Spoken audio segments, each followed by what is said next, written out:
So I just waxed it using the Meguiar's wax from Walmart. Nothing special, like a $6 wax. But I waxed everything but the bumper, the rear bumper, because when the bumper goes into the shop, I want to make sure that it matches. But this is what the finished product of this $6 wax looks like.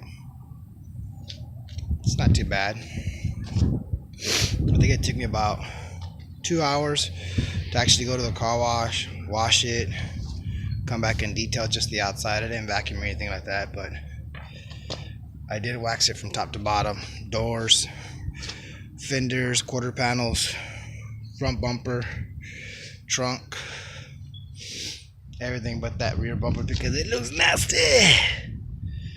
nasty. Gosh, but today when I install that deck lid, and hopefully the light comes in today too and I can put that in there, strip this bumper down and possibly the exhaust as well.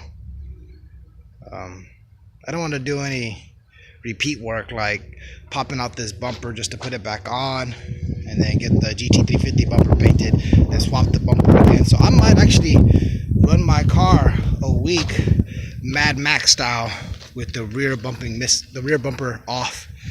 But heck, even if I did that, it'd look pretty nice considering that it shines up pretty well, right? Driving around like that with the missing bumper, I don't know. I know my kids will hate it. I know I don't like it either, but I mean, there's not much I can do. The bumper's not here yet from American Muscle, so see what happens.